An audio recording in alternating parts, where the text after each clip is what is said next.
Qué mal compañero de viaje en la vida es el miedo. Silvia Álava, doctora en psicología, bienvenida y buenas tardes. Muy buenas tardes. Hola, Silvia. El miedo es incompatible con la felicidad en la vida de una persona. Así es, porque es que cuando vivimos con miedo lo que nos pasa es que dejamos de disfrutar, dejamos de ver esas opciones positivas de la vida y lo que estamos viendo en todo momento es ese posible peligro.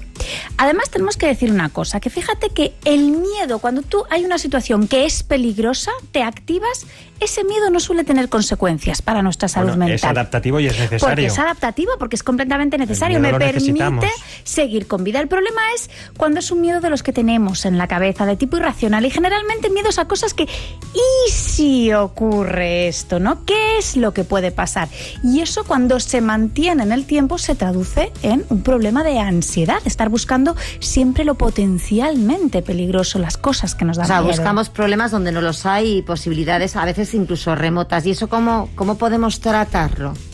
Bueno, pues yo creo que aquí es muy importante, lo primero de todo, tener muy claro que hay mucha gente que dice que es que esto me ayuda a ser prevenido en la vida. Pues no. A ver, esto no vacuna, ¿no? El pensar que si algo sale mal, cuando vaya a salir mal, yo voy a estar más preparados, justamente todo lo contrario. Cuando algo sale mal, te va a pillar precisamente sin fuerzas, sin energías. Sin embargo, si tú lo que dedicas es a disfrutar de las cosas que van bien, cuando algo sale mal, bueno, pues ya veremos y afrontaremos el problema. Bueno, pero yo imagino que hay muchos tipos de miedos. Vamos a empezar por las edades más tempranas. Los miedos infantiles, nosotros como padres los hemos visto. Esos miedos son, bueno, pasajeros, ¿no? Son lógicos. Son lo que llamamos miedos evolutivos, que es muy normal, ¿no? Pues de repente tengo miedo a la oscuridad, tengo miedo que haya, ¿no?, un monstruo debajo de la cama. Son miedos que son completamente evolutivos y que remiten. Y que nosotros lo que tenemos que estar allí es acompañar para ir desmontando ese miedo y, bueno, ver sobre todo que no se queden enquistados. En algunos casos remiten muy tarde. Hay gente que le tiene miedo a la oscuridad desde niño y prácticamente toda la vida. Entonces ahí ya tendríamos que hablar que ya no es evolutivo,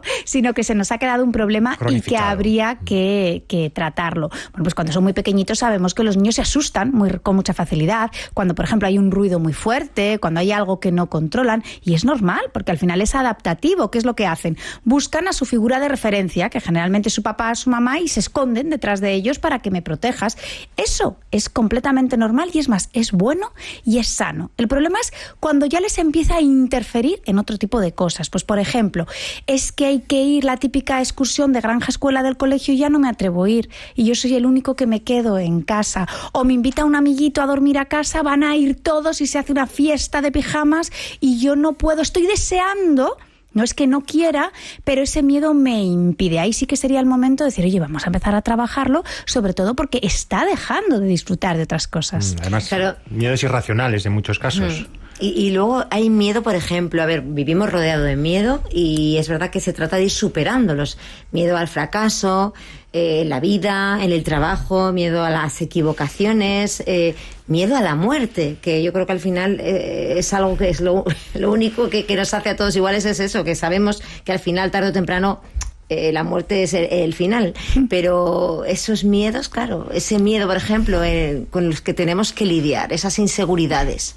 Yo creo que hay una parte fundamental que hay que aprender a convivir con ello. Hay que aprender a convivir con ello y no darle la espalda. Y también un poco ser capaces de hacer una reevaluación y darle la importancia que realmente tiene. Porque todos los fracasos no van a tener la misma importancia. Es que yo creo que somos una sociedad que condena el error y condena el fracaso y dice, te equivocaste. Si nosotros mucho nos fustigamos, cuando lo más habitual es que vayamos a cometer errores en nuestra vida y lo importante es aprender de esos errores, reconocerlos. Oye, si hace falta porque hemos hecho daño, se pide perdón y seguimos aprendiendo. Yo creo que esto es una labor que tenemos que hacer no solamente a nivel individual, sino a nivel de sociedad. Y luego también hay miedos anticipatorios, que generalmente además proyectan posibilidades que no terminan en el 99% de los casos o 99,9% de los casos en cumplirse, pero que sin embargo la persona sufre más previamente a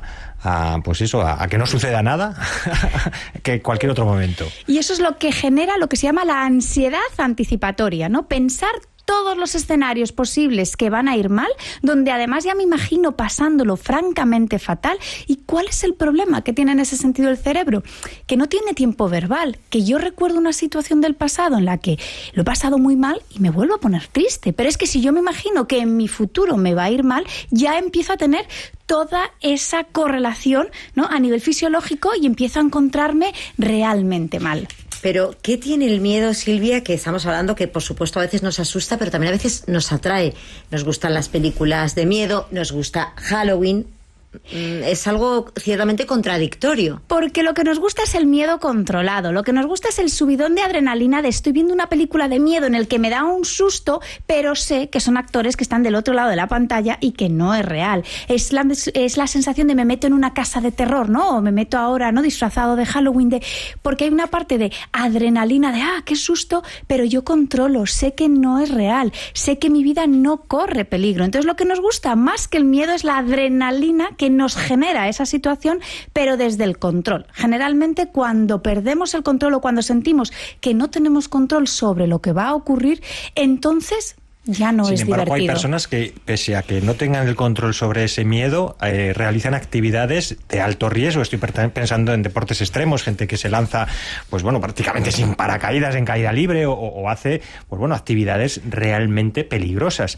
Eso no sé si es patológico o es simplemente, pues que esa persona, no sé, es Juan sin miedo, como cuento. También es verdad que vamos a ser completamente realistas. Por personalidad hay gente que es mucho más miedosa que otra. Yo, desde luego, a mí no me pilláis en una de esas de tirándome, ¿no? Lo reconozco aquí. A mí tampoco. ¿No? A Lourdes tampoco. Lourdes y yo a ese plan no nos vamos a apuntar. ¿Por qué? Porque también hay mucha variable de personalidad y sobre todo hay una de las variables que es la necesidad de control, ¿no? Las personas que tenemos más necesidad de control, en el momento lo que estás viendo cuando te vas a tirar es, pero ¿cuántas no? Si el paracaídas no funciona, ¿qué es lo que puede pasar? Y hay otras personas que se les da mucho mejor lo de fluir. Entonces, en ese sentido, pues pueden buscar hacer este tipo de actividades y se lo pasan bien.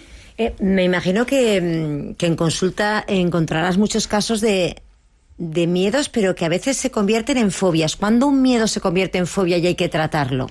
Un miedo es una fobia cuando decimos que es algo específico. Es decir, por ejemplo, tengo una fobia específica a las cucarachas o a un determinado bicho y cuando lo veo es que ya directamente pierdo el control. Pero pierdo el control es que soy capaz de dejar a mi hijo pequeño donde está porque yo he salido corriendo porque vi una araña, porque vi una cucaracha, porque vi una lagartija. Pongo ese ejemplo porque son bastante habituales. Por ejemplo, el miedo a las agujas, que también es algo muy habitual, ¿no? Gente incluso muy mayor que va a una analítica y le dice a la enfermera, es que sigo teniendo miedo a las agujas. Es como hay miedos y ahora que no son puede evolutivos. Entrar mi mamá porque yo soy el papá, años. No, yo soy la mamá.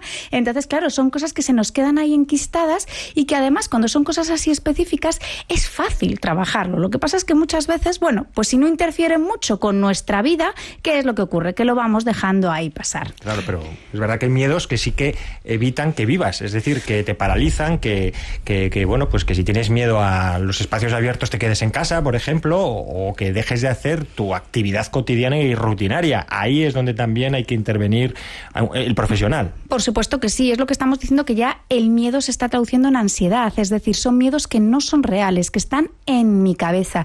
Y sobre todo, la clave para pedir ayuda es cuando está interfiriendo en mi vida. Si yo de repente he dejado de ir en metro y resulta que ahora tardo muchísimo en llegar a trabajar porque no soy capaz de coger el metro, pues entonces a lo mejor me tengo que plantear pedir ayuda. O si es que si va a haber gente no voy a salir. O sea, en el momento en el que vemos que interfiere con nuestra vida o que lo estamos empezando a pasar mal porque estoy renunciando a planes que en condiciones normales hubiera hecho, pero ahora por ese miedo de ¿y si ocurre algo? Pues dejo de hacerlo. O voy al teatro y me expongo y digo voy al teatro, pero no he sido capaz de... No, hay personas que en consulta te cuentan esto, mira, yo no he sido capaz de disfrutar nada de la obra porque estuve toda la obra buscando las salidas de emergencia, contando mentalmente los pasos que habría que llegar, cuántas personas tendría delante, vamos, que no me he enterado de nada de lo que iba el teatro. Entonces, antes de llegar a esos niveles es el momento de pedir ayuda y empezar a trabajarlo. Y el miedo muchas veces se asocia a los niños tienen miedos. ¿Qué de la gente mayor? ¿La gente mayor tiene miedo? Por supuesto que sí. Hablo de... ¿A qué tiene miedo la gente mayor? Pues va a depender mucho, ¿no? Mucho de las variables de personalidad, lo que decíamos. Pero fíjate que la gente mayor suele tener mucho miedo a la soledad. Esa soledad no deseada, ¿no? El me voy a quedar solo o estoy solo.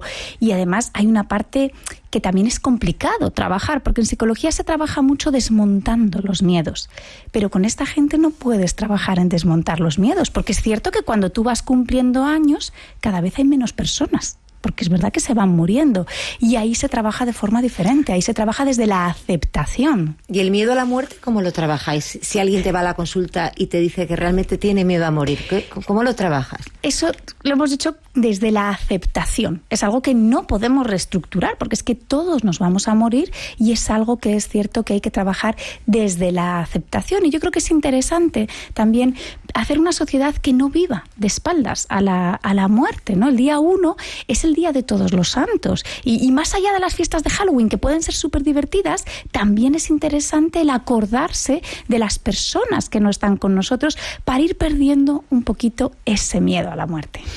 Silvia Álava, gracias por tus consejos. Seguro que hemos ayudado a los oyentes a que se sacudan un poco esos miedos que todos tenemos y con los que tenemos que convivir en nuestro día a día. Silvia Álava, doctora en psicología, gracias por estar con nosotros. Muchas gracias.